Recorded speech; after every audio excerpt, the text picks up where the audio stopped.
The Santa Cruz River faces an environmental threat that residents, scientists, and politicians all agree is looming. It has to do with a pipeline that carries raw sewage from Mexico to Arizona. Nancy Montoya tours the river and breaks down the pipeline's value to southern Arizona and the current risk. The Santa Cruz River headwaters begin here in the San Rafael Valley, southeast of Patagonia. That's one of the most pristine grasslands in the world, so it's in great shape there. Ben Lomeli is a hydrologist and a native of Santa Cruz County. He's a member of the environmental group Friends of the Santa Cruz. The Santa Cruz River starts in the United States, in the San Rafael Valley. It makes a 35-mile loop into Mexico and then comes back into the United States just east of Nogales. The Santa Cruz River once flowed all the way past Tucson and likely supported ancient communities like ancestors of the Hohokam people. But over the past 150 years, human developments, including cities, ranches, and industrial usages, depleted and polluted the river.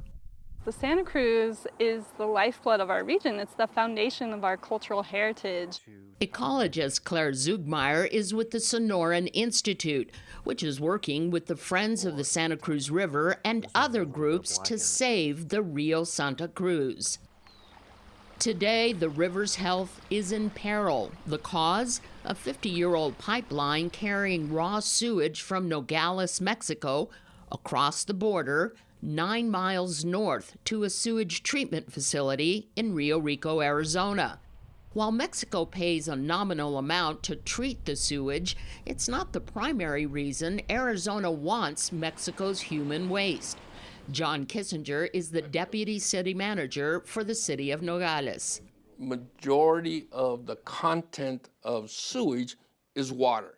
So if you can take the sewage portion out of the water, what's left over is water. And water, as you know, in a place like Arizona in the desert, is very valuable. The treated water is released back into the Santa Cruz River in Arizona, and the river continues north. Yet, for decades, there was a stench to the water. But an upgrade to the treatment plant in Rio Rico 10 years ago has brought the river back. It now flows into southern Pima County. For downstream, better water quality means a healthier river. We have more aquatic habitat for fish like the endangered Gila top minnow, and we have more recharge with the cleaner water. And just a healthier river upstream benefits the people right along the river and those downstream. Now you could almost call it a game of environmental dominoes. Without the stream, there would be no trees, no cottonwoods. Without the cottonwoods, there would be fewer birds. Without the birds, no bird watchers. And without those bird watchers, southern Arizona could take a major economic hit. The Audubon Society reports Arizona has a greater variety of birds than any U.S. state without an ocean coastline.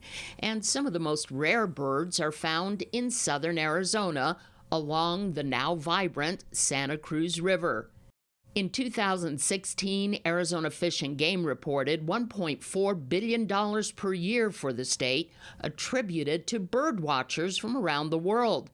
$300 million per year in Pima County, $24 million per year in Cochise County, and $21 million per year in Santa Cruz County. But today, the same pipeline that provides the treated water that has resurrected portions of the Santa Cruz River now threatens it. That pipeline is called the IOI, the International Outfall Interceptor. It's now 25 years past its life expectancy, and last year there was a major breach at manhole 89, spewing millions of gallons of raw sewage into the Nogales Wash. That wash is a major tributary to the Santa Cruz River. E. coli and heavy metals were found in the river, all the way north to near the Santa Vir Mission. Obviously, contamination poses a big threat to public health, a threat to our regional economy, and maybe most importantly, it could risk rolling back the 10 years of progress we've made in restoring the environmental health of the stretch of the river near Nogales. There's been studies done with cameras through the pipe, and they know the condition is pretty bad.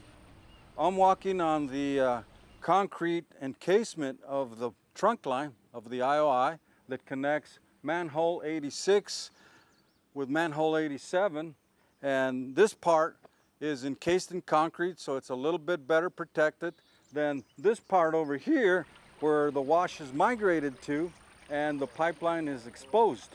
Some of the boulders that were placed up here to protect manhole 86 are now in the wash upstream of the pipeline, and they could be pushed into and crash into that pipeline and cause it to rupture. Now, there is no debate that the pipeline must be replaced. The price tag is more than $80 million, and picking up that check is like a game of hot potato.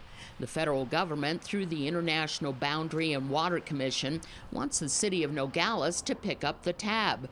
Now, 90% of the sewage is coming from Nogales, Mexico, a city of almost 500,000 people, and only 10% from Nogales, Arizona, with less than 25,000 residents. So how can we ask our ratepayers to subsidize and to pay for the treatment of their sewage? Why don't you ask Mexico? Because we can't. We cannot enter into agreements with the country of Mexico.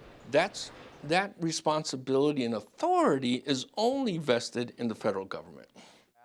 The director of Arizona's Department of Environmental Quality, Misial Cabrera, agrees and says Arizona is now suing the federal government over replacing the pipeline. The primary sticking block where we're in right now is that the federal government's typical model is to build and install infrastructure, but not to operate it. And that cost would be more than $1 million per year. While the city of Nogales owns the land where the treatment facility is, the deputy city manager says paying $1 million more per year would bankrupt the city. What is feasible, say city officials, is to get all those entities downstream of the treatment center who benefit the most from the international pipeline to share the cost. City of Nogales, Arizona elected officials say much wealthier communities downstream are benefiting the most from the now clean Santa Cruz River, but they should not be able to do it on the backs of people who, according to the latest Census Bureau report, live in the third poorest city in the state. The Arizona Department of Environmental Quality is negotiating with the federal government to replace the pipeline. ADEQ is also brokering a deal between the city of Nogales and communities downstream to share the cost of maintaining and operating the Rio Rico treatment facility.